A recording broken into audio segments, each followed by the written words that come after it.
कभी सोचा है कि हमारे शरीर में सिग्नल कैसे दौड़ते हैं? आज हम उसी बिजली की रफ्तार वाली प्रक्रिया को समझने वाले हैं।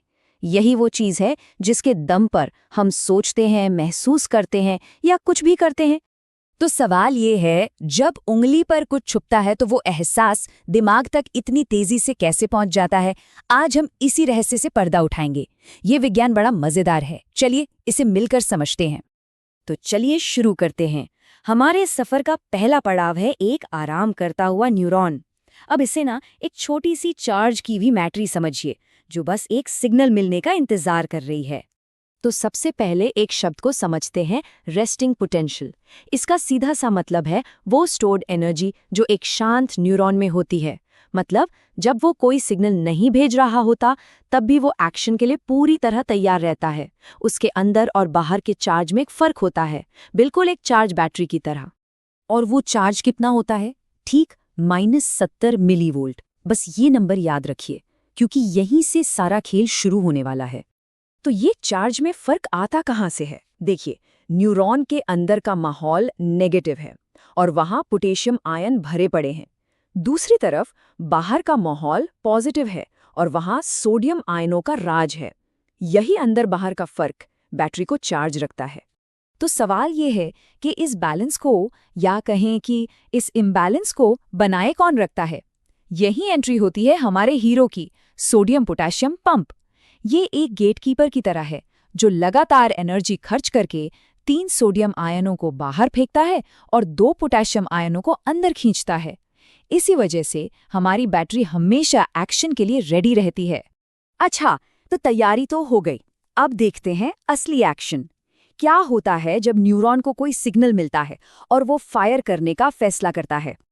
और ये आया स्टिमुलस, मतलब कोई भी बाहरी संकेत। ये वो ट्रिगर है जो पूरी की पूरी चेन रिएक्शन शुरू कर देता है। ये कुछ भी हो सकता है, एक हल्की सी छुअन, कोई आवाज या दिमाग में आया कोई ख्याल। यहाँ जो होता है उसे एक्शन पोटेंशियल कहते हैं। समझिए, ये घटनाओं का एक तूफान है। सबसे पहले स्टिमुलस आते ही बूम, सोडियम के गेट खुल जाते हैं और सोडियम आयन अंदर की तरफ दौड़ पड़ते हैं। इससे चार्ज एकदम से नेगेटिव से पॉजिटिव हो जाता है। बस इसी को कहते हैं डीपोलराइजेशन, मतलब न्यूरॉन ने फायर कर दिया। इसके तुरंत बाद पोटेशियम के गेट खुलते हैं और पोटेशियम आयन बाहर भागते हैं ताकि नेगेटिव चार्ज वापस आ सके।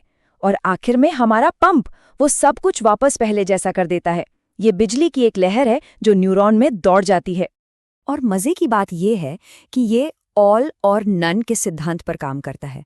मतलब या तो सिग्नल इतना मजबूत हो कि न्यूरॉन पूरी ताकत से फायर करे, या फिर कुछ भी नहीं होगा। कोई बीच का रास्ता, कोई आधा अधूरा फायर नहीं होता।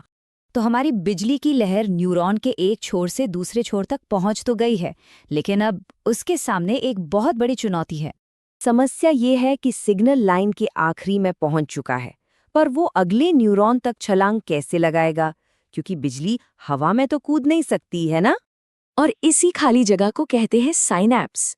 ये 2 न्यूरॉन्स के बीच का एक बहुत ही छोटा सा फासला है। और यहीं पर हमारे सफर का अगला और शायद सबसे दिलचस्प मोड़ आने वाला है। तो इस खाई को कैसे पार किया जाए? इसका जवाब है, सिग्नल को अपना रूप बदलना होगा। उसे बिजली से केमिकल में बदलना होगा। और ये होता कैसे है? देखिए, जैसे ही बिजली का सिग्नल न्यूरॉन के आखिर में पहुंचता है, वो कैल्शियम के लिए दरवाजे खोल देता है। कैल्शियम के अंदर आते ही केमिकल मैसेंजर्स, जिन्हें न्यूरोट्रांसमीटर कहते हैं, उनसे भरी छोटी छोटी थैलियां फट जाती हैं और ये सारे केमिकल्स उस गैप में फैल जाते हैं। फिर ये तैरकर दूसरे न्यूरॉन तक पहुंचते हैं। वहां बने खास रिसेप्टर्स में चाबी की तरफ फिट हो जाते हैं और एक नया इलेक्ट्रिकल सिग्नल शुरू कर देते हैं। सोचिए कितना कमाल का सिस्टम है। अब ये जो केमिकल मैसेंजर्स हैं, यानी न्यूरोट्रांसमीटर्स, ये बहुत ज़रूरी हैं। डोपामाइन, सेरोटोनिन, ये नाम शायद सुने भी होंगे। इनका काम बड़ा सीधा सा है। या तो ये अगले न्यूरॉन को कहते हैं चलो फायर करो, या फिर कहते हैं रुको अभी नहीं। तो अब हमने ये पूरा सफ़र देख लिया है। चलिए अब इन सब को जोड़कर देखते हैं कि आखिर ये सब हमारे लिए इतना ज़रूरी क्यों है। तो क्या हुआ? एक बिजली की लहर, उसके बाद एक केमिकल हैंडशेक, और ये सब 1 मिलीसेकंड के अंदर हो रहा है। मतलब पलक झपकने से भी हजारों गुना तेज। और असल बात यह है कि ये जो माइक्रोस्कोपिक लेवल पर डांस चल रहा है ना, यही हमारे हर एक विचार, हर एहसास और हर हरकत की असली वजह है। इसके बिना कुछ भी मुमकिन नहीं। तो आखिर में एक सवाल छोड़ जाता हूँ। अगर ये छोटी सी प्रक्रिया हमारे मूड से लेकर हमारी याददाश्त तक सब कुछ कंट्रोल करती है, तो ज़रा सोचिए, क्या होता होगा जब इन केमिकल मैसेंजर्स का बैलेंस बिगड़ जाता है। ये सवाल हमें हमारी सेहत और हमारी भावनाओं के बारे में बहुत कुछ सोचने पर मजबूर कर देता है।